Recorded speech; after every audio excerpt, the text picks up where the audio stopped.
आज legislative council की बात करते हैं।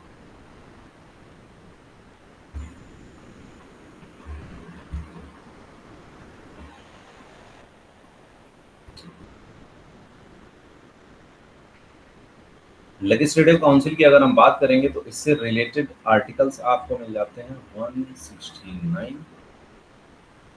और दूसरा मिलेगा आपको 171, है ना।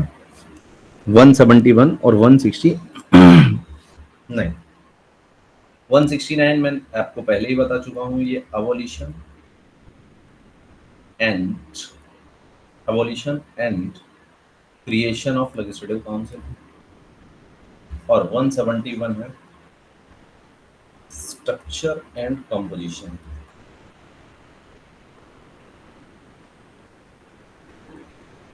मैं पहले ही ये बात कर चुका हूँ कौन से स्टेट में लेजिस्लेटिव काउंसिल हो है, कौन से में नहीं है, किसको मिली थी, किसको नहीं मिली थी, ठीक है। तो अभी हम बात करते हैं लेजिस्लेटिव काउंसिल में कितनी बड़ी हो सकती है, लेजिस्लेटिव काउंसिल का कंपोजिशन क्या होगा। कंपोजिशन की अगर हम बात करेंगे तो मैक्सिमम स्ट्रेंथ लेजिस्लेटिव काउंसिल की हो सकती है 1/3 ऑफ लेजिस्लेटिव असेंबली, और मिनिमम स्ट्रेंथ हो सकती है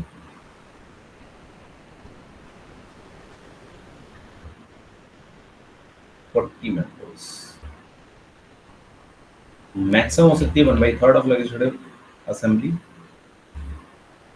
और मिनिमम होगी 40 मेंबर्स।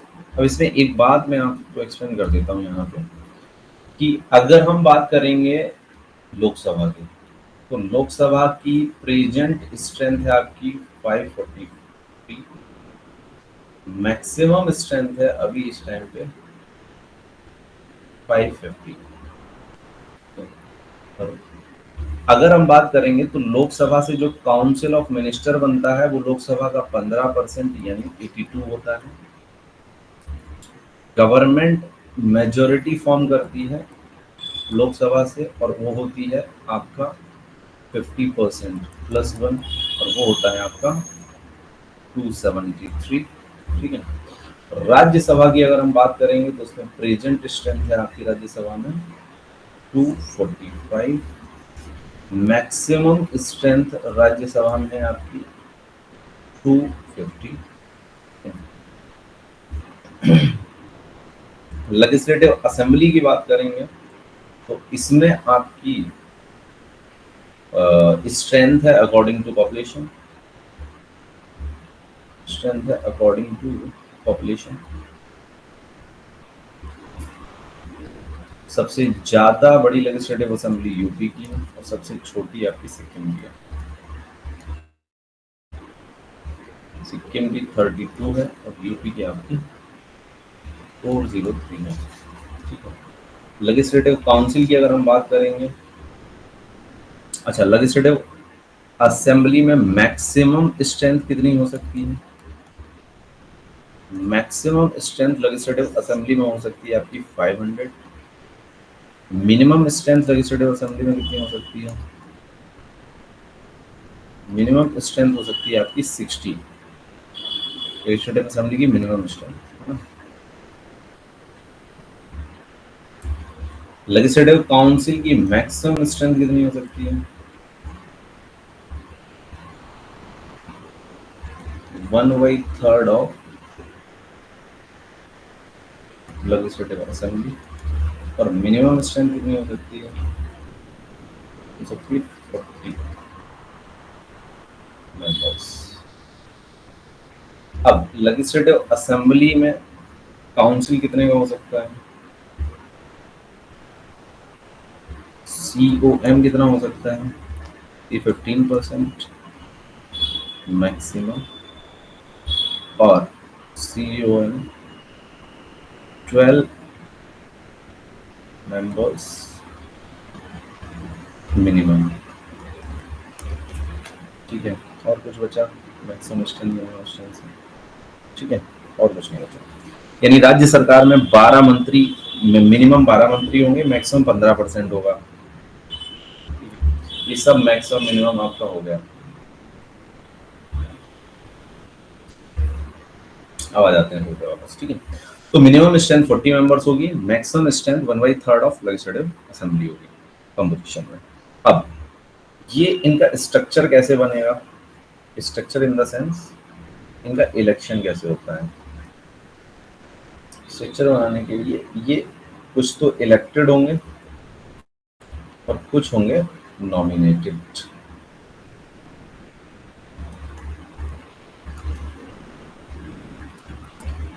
इलेक्शंस जो होते हैं वो इनडायरेक्ट इलेक्शंस होते हैं।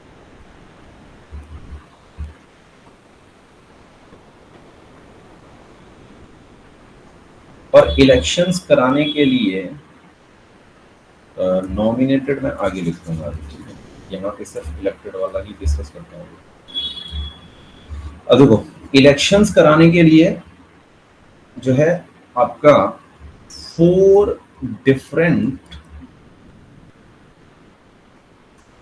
इलेक्टोरल कॉलेज होते हैं।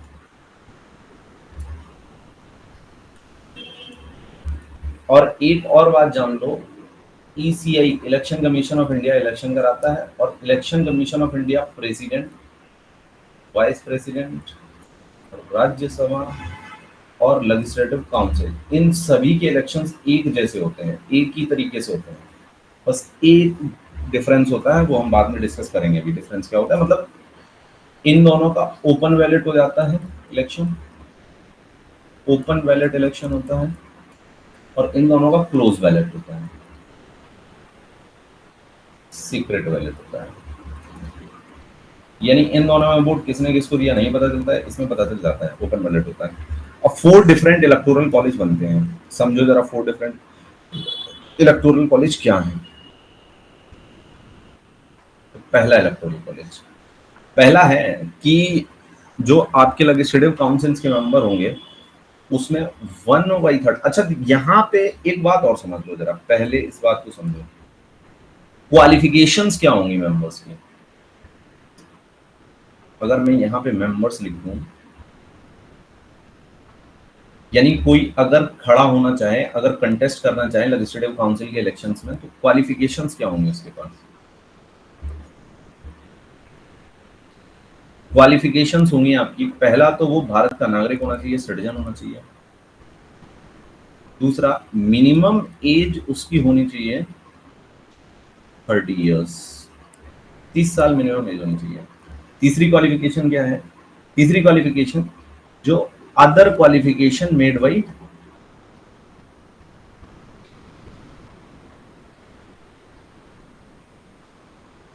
Made by parliament. अच्छा, यहाँ पे क्वालिफिकेशन लेजिस्लेटिव असेंबली के मेंबर्स की और काउंसिल के मेंबर्स की, दोनों पार्लियामेंट बनाता है। चलो, तो क्या आपका पार्लियामेंट ने कुछ क्वालिफिकेशंस बना रखी हैं? तो बिल्कुल बना रखी हैं। इनके लिए आपका पीपल्स रिप्रेजेंटेशन एक्ट 1951 के अकॉर्डिंग इनके पास एक और क्वालिफिकेशंस होनी चाहिए।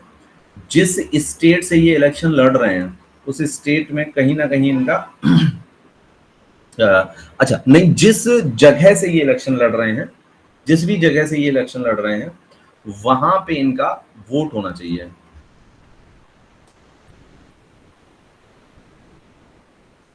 स्टेट में नहीं, इन दैट कॉन्स्टिट्यूएंसी, उस निर्वाचन क्षेत्र में इनका वोट होना चाहिए जिस स्टेट से ये लड़ रहे हैं।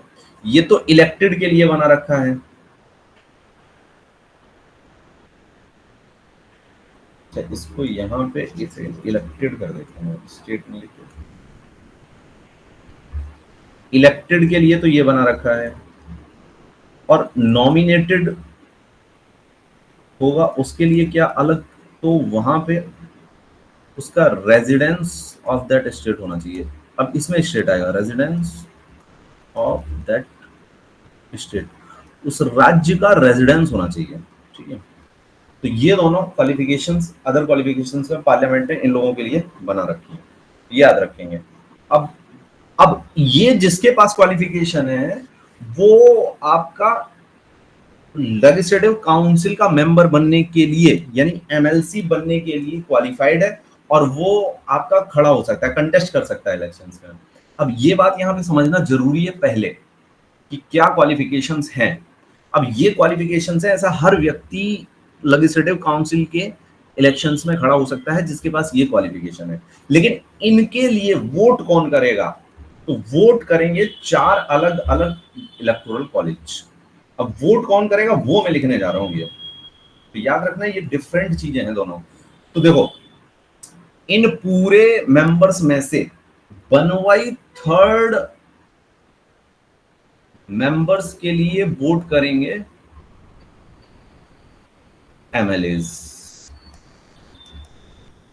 ऑफ दैट स्टेट, यानी 1/3 को वोट करेंगे कौन? एमएलएज। ये बात समझ में आ गई होगी, इतनी बड़ी बात नहीं है। देखो इसको अगर समझोगे उस तरह से लेके तब समझोगे, मतलब खड़ा कोई भी हो सकता है, कंटेस्ट कोई भी कर सकता है, लेकिन उनके लिए वोट कौन करेगा ये यहाँ पे ध्यान रखना है। वो एमएलएस करेंगे, लेजिस्लेटिव असेंबली के मेंबर्स करेंगे उस स्टेट के। ठीक है, ये आई थिंक बात समझ में आ गई होगी।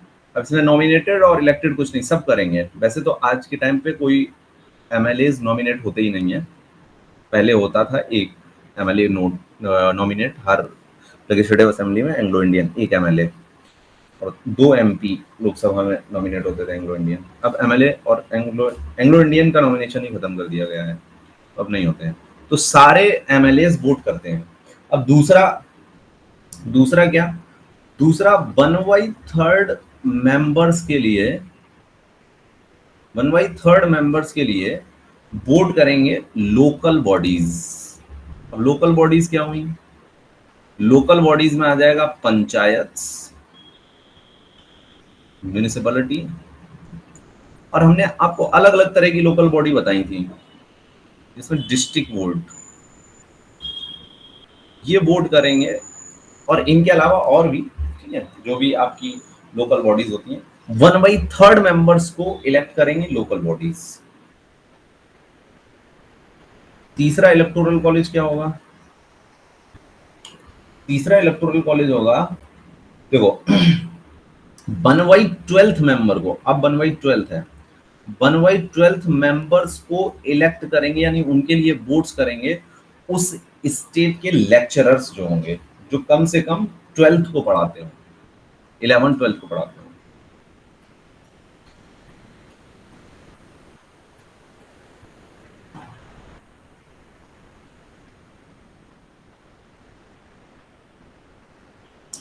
11वीं और 12वीं को पढ़ाने वाले जो शिक्षक होंगे, ये ओबीएस सी बात है, गवर्नमेंट स्कूल के ही शिक्षक होंगे, वो वोट करेंगे। ठीक है, इसके अलावा चौथा इलेक्टोरल कॉलेज क्या है? फोर्थ इलेक्टोरल कॉलेज है आपका 1/12 मेंबर के लिए वोट करेंगे ग्रेजुएट्स ऑफ दैट स्टेट।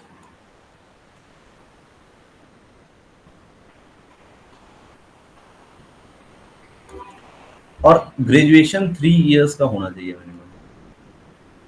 और ग्रेजुएशन वो जो आपका वो विश्वविद्यालय है, यानी कि जो भी कॉलेज यूनिवर्सिटी है, वो आपका जो है गवर्नमेंट ऑफ इंडिया के अंदर जो है होना चाहिए। तो इतनी बात समझ में आएगी आपको, इसमें कोई डाउट नहीं होना चाहिए आपको। 1/3 1/3 1/12 1/12, तो ये हो गया इलेक्टोरल कॉलेज। ये इलेक्टोरल कॉलेज है और इतने मेंबर्स को ये इलेक्ट करेंगे, और इन मेंबर्स इस पे कोई भी खड़ा हो सकता है। ये वो लोग हैं जो वोट करेंगे इन लोगों के लिए। इसमें कोई डाउट हो तो पूछ लो जल्दी से, फिर हम आगे चलते हैं।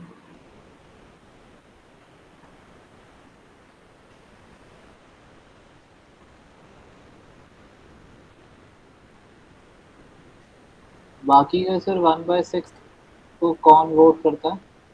बस बाकी ये बता रहे हैं, बाकी होंगे नॉमिनेटेड। 1/6 को नॉमिनेट करेगा गवर्नर।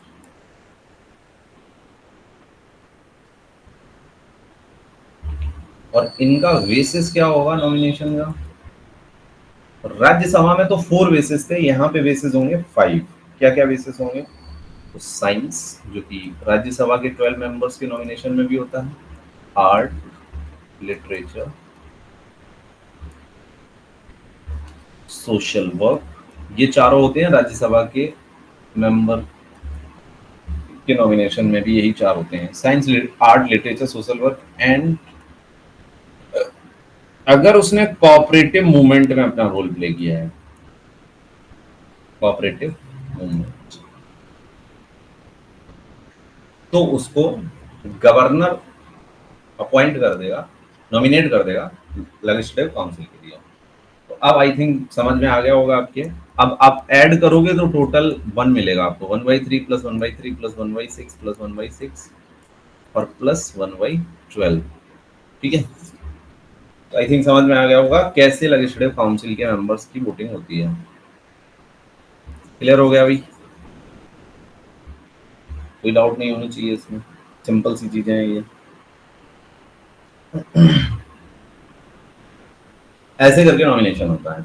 अब बात कर लेते हैं हम लोग मेंबर्स की। तो मेंबर्स में क्वालिफिकेशन में ऑलरेडी इसीलिए बताया था कि आप लोग कौन कंटेस्ट करेगा कौन वोट करेगा इसमें कंफ्यूज ना हो। तो हमने बता दिया जिसके पास ये क्वालिफिकेशन है भारत के अंदर, मतलब उस स्टेट के अंदर, वो आपका क्वालिफाइड है। ठीक है, अब टर्म की बात कर लेते हैं। देखो, लेजिस्लेटिव काउंसिल एक परमानेंट हाउस है, यानी ये डिसॉल्व नहीं होता है।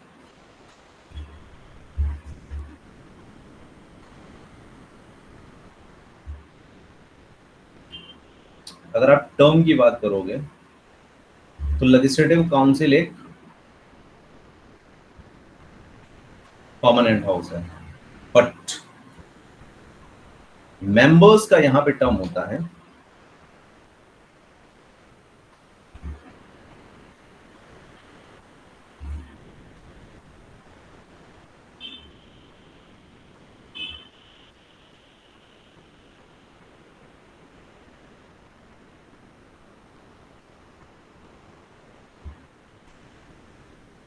तो जो राज्यसभा के मेंबर्स का टेन्योर होता है वही इनका टेन्योर होता है। राज्यसभा भी एक परमानेंट हाउस है, ये भी एक परमानेंट हाउस है, दोनों ही एक परमानेंट हाउस आपको देखने को मिलते हैं यहाँ पे। ठीक है, तो ये तो हो गया टर्म। अब बात कर लेते हैं मेंबर्स की डिस्क्वालिफिकेशन की।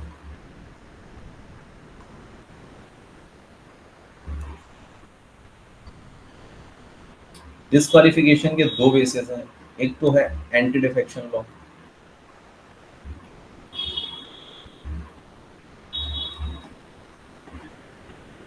इससे फाइनल डिसीजन आपका स्पीकर या चेयरमैन लेगा। यहां तो चेयरमैन ही लेगा। डिस्क्वालिफिकेशन दोनों ही की सेम है वैसे तो।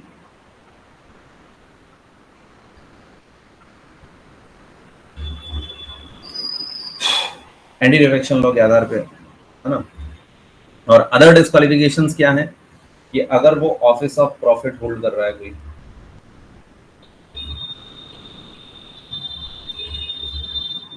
अगर वो अनसाउंड माइंड है,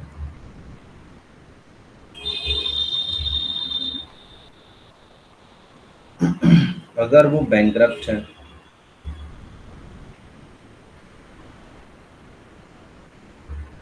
है ना, अगर वो आपका बैंकरप्ट है, अगर वो इंडिया का सिटीजन नहीं है, किसी दूसरे देश की सिटीजनशिप ले लिए तब भी हो जाएगा। ठीक है, या कोई और लॉ बना दिया है पार्लियामेंट ने, उसके बेसिस भी हो जाएगा।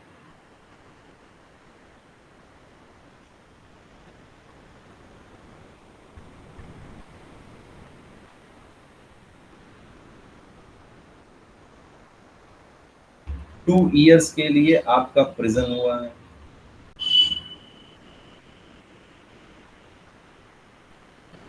2 इयर्स या उससे ज्यादा प्रिजन हुआ है तो डिस्क्वालीफाइड हो गया।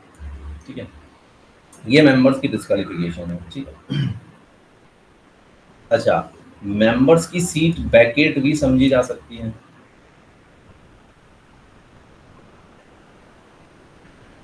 वैकेट कब समझी जाएगी?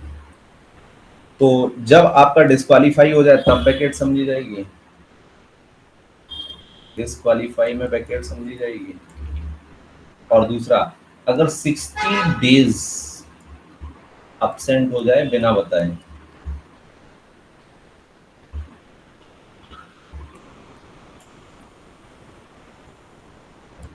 ठीक है ना, 60 दिन तक अगर नहीं आता है तो भी जो है वो आपका डिस्क्वालीफाई माना जाएगा, ठीक है।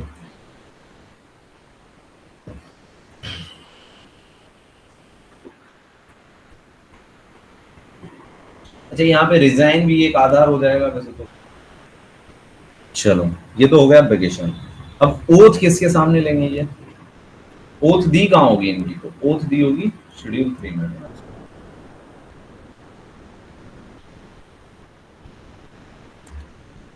और लेंगे किसके सामने, तो लेंगे तो गवर्नर के सामने, लेकिन गवर्नर किसको सामने कर देगा, चेयरमैन, तो रियल में चेयरमैन के सामने, अकॉर्डिंग टू कॉन्स्टिट्यूशन गवर्नर के सामने लेंगे, ठीक है। सैलरी वगैरह की बात आएगी,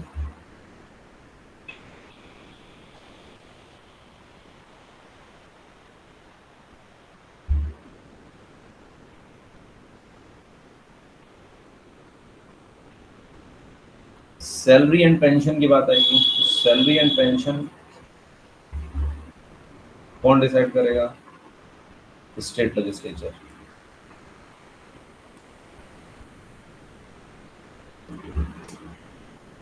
दी कहाँ से जाएगी सैलरी, अच्छा यहाँ याद रखना जो पेंशन की व्यवस्था है वो हर जगह 1977 में ही की गई, पहले पेंशन नहीं थी। 1977 स्टेट लेजिस्लेचर डिसाइड करेगा, सैलरी दी जाएगी कंसोलिडेटेड फंड ऑफ स्टेट के द्वारा, ठीक है। हाँ बस इतनी ही बातें याद रखनी है आपको। अब बात कर लेते हैं अगर मीटिंग एंड क्वारम की।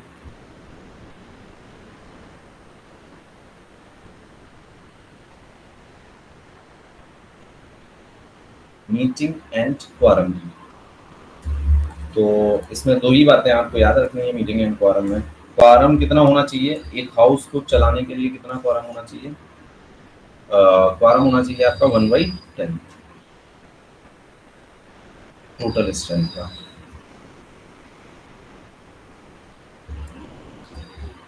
दूसरी चीज, 6 मंथ्स मैक्सिमम गैप हो सकता है मीट का,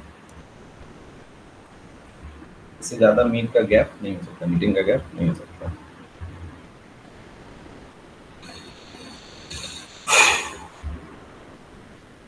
अच्छा यहाँ पे याद रखो जब क्वारम नहीं होता है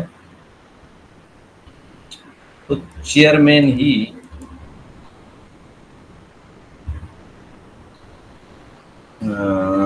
आपका एडजन कर देता है हाउस को ना, एडजन कर देता है हाउस को, चेयरमैन एडजन करता है, याद रखो। गवर्नर या प्रेसिडेंट ये काम नहीं करता है, ये ऑफिसर ऑफ द हाउस काम करता है, ठीक। तो इतनी बात क्लियर ही होगी आपको। अब मेंबर्स की अगर बात करें तो मेंबर्स को क्या प्रिविलेजेस दी जाती हैं,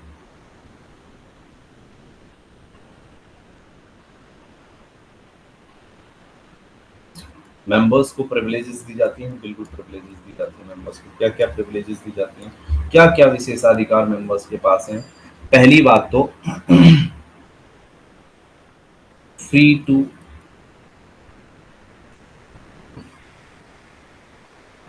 से anything in the house,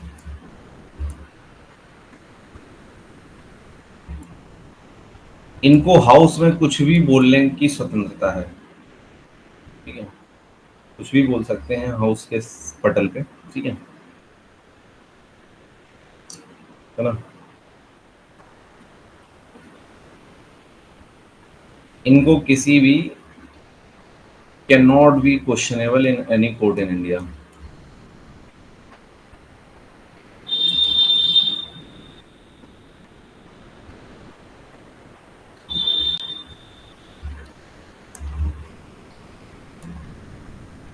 Bharat के किसी भी कोर्ट में ये क्वेश्चनेबल नहीं है, ठीक है।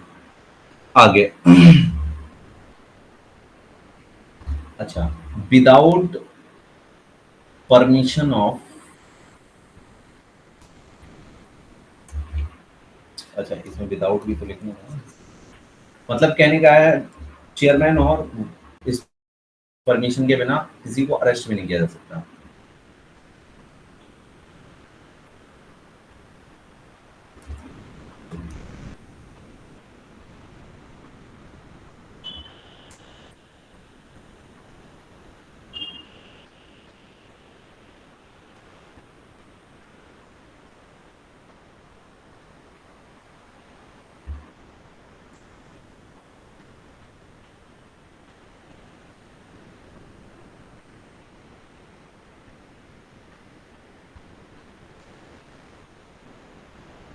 है ना।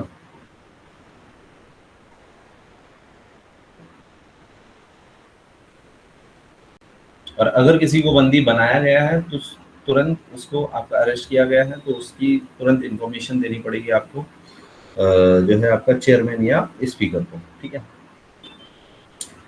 और साथ में 14 डेज का कॉन्सेप्ट लगेगा, 14 डेज बिफोर एंड आफ्टर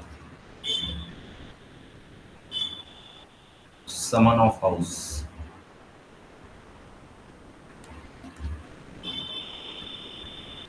कोई भी नो अरेस्ट, कोई भी व्यक्ति, कोई भी आपका एमएलए एमएलसी अरेस्ट नहीं होगा, एमपी भी अरेस्ट नहीं होगा 40 दिन पहले और 40 दिन बाद जो है सेशन के,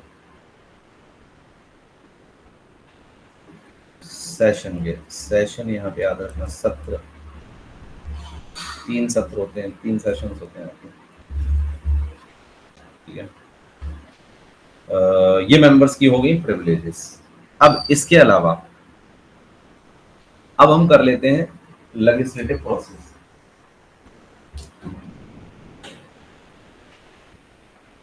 लेजिस्लेटिव प्रोसेस,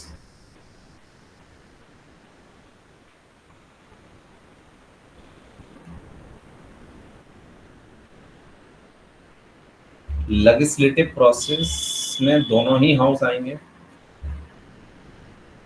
एक तो आपका हाउस आ जाएगा कौन सा, लेजिस्लेटिव काउंसिल,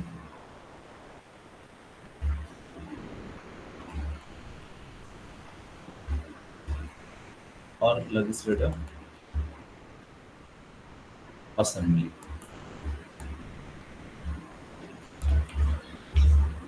लेजिस्लेटिव प्रोसेस का मतलब होता है विधायी प्रक्रिया, विधायी प्रक्रिया यानी विधायन, विधायन मतलब making of law, law making process ऐसे भी लिख सकते हैं इसको सिंपल भाषा में।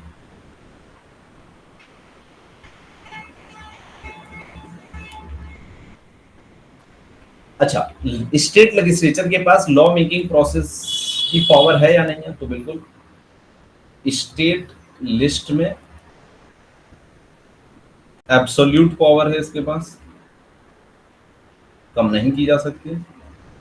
तो स्टेट लिस्ट पे तो आपका एब्सोल्यूट पावर है भाई,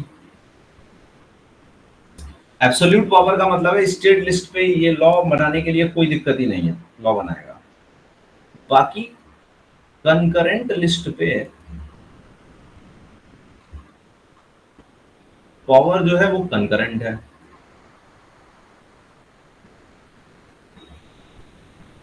यानी यूनियन और स्टेट दोनों ही लॉ बना सकते हैं, और यूनियन सुपरसीड करेगा। अगर यूनियन और स्टेट दोनों ने ही लॉ बना दिया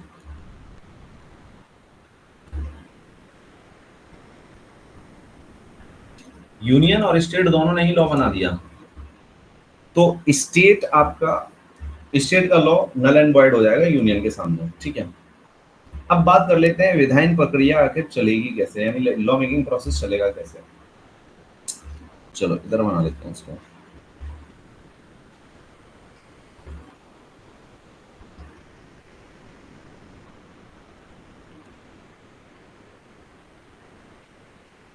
इसमें आपका गवर्नर रहेगा, लेजिस्लेटिव काउंसिल रहेगा, लेजिस्लेटिव असेंबली रहेगी, यानी विधान परिषद रहेगा और विधान सभा रहेगी। किसी स्टेट में होगा लेजिस्लेटिव काउंसिल, किसी में नहीं होगा। अब देखो, कोई भी लॉ बनाना है, मान लो स्टेट लिस्ट पे लॉ बनाना है,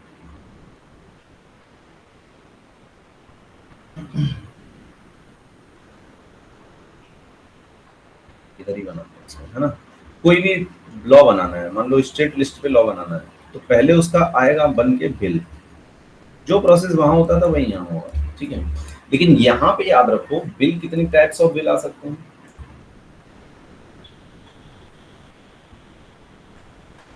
टाइप्स ऑफ बिल्स जो स्टेट में प्रोड्यूस हो सकते हैं, एक तो मनी बिल, दूसरा फाइनेंस बिल, और तीसरा आपका है बिल, ऑर्डिनरी बिल आपका।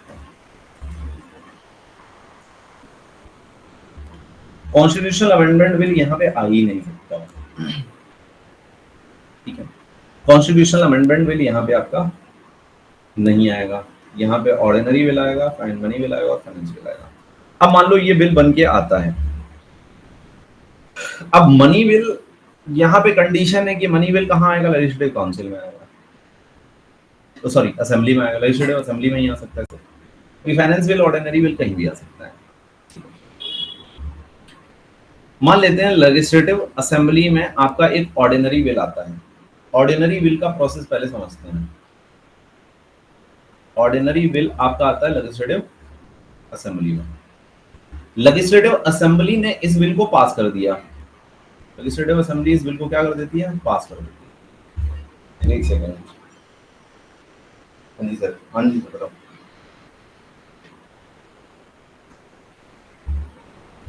तो ठीक है, तो इधर से एक ले लेना बस, हाँ एक ही लेना, ठीक, ठीक है, ठीक। हाँ, तो अब यहां पे लेजिस्लेटिव असेंबली ने मान लो पास कर दिया,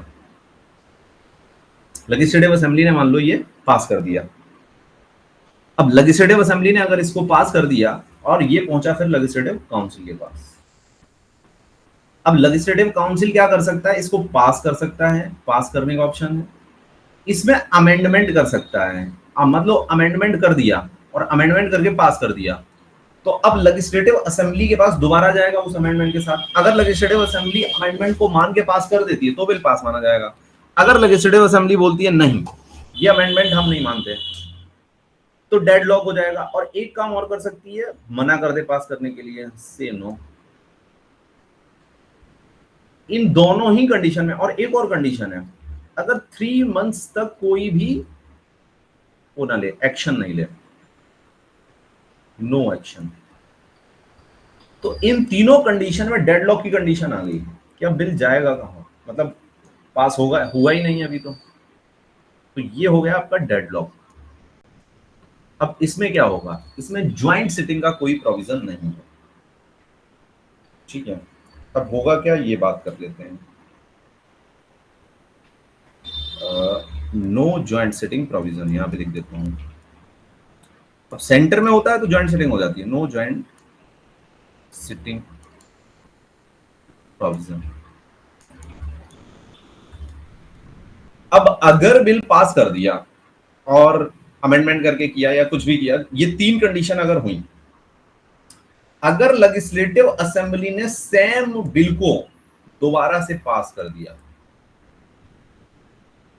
तो 1 मंथ और वेट किया जाएगा। अगर 1 मंथ के बाद कोई एक्शन नहीं लिया लेजिस्लेटिव काउंसिल ने, तो will deemed to be passed.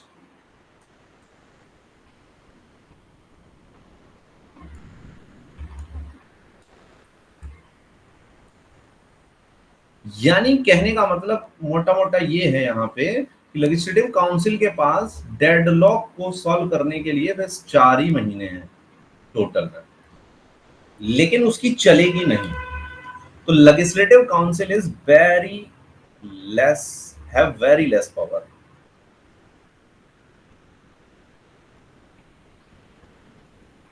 वो किसी भी बिल को नहीं रोक सकता, चाहे वो ऑर्डिनरी हो, फाइनेंस हो। मनी को रोक ही क्या पाएगा, मनी पे तो राज्यसभा के पास पावर नहीं है, तो लेजिस्लेटिव काउंसिल के पास क्या पावर होगी। तो अगर आपसे कभी भी हाउसेस के पावर का ऑर्डर पूछा जाए तो सबसे ज्यादा पावरफुल होता है लोकसभा,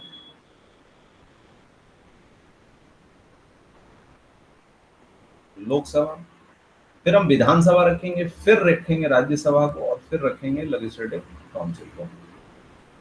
ये पावर का ऑर्डर होता है हाउसेस का, ठीक है।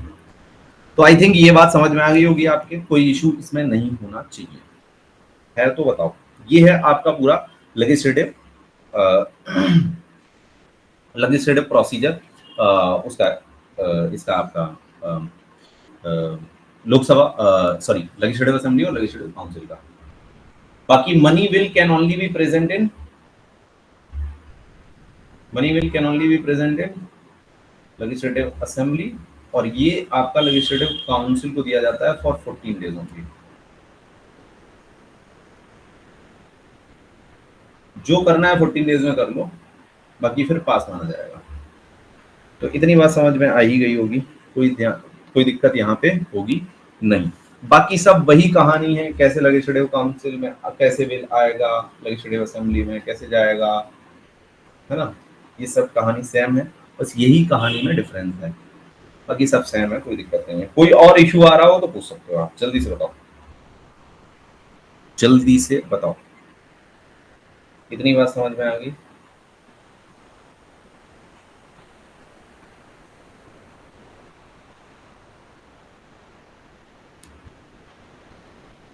बाकी अगर हम मनी बिल की बात करेंगे तो मनी बिल की डेफिनेशन 199 में दी हुई है, किसके लिए, स्टेट के लिए।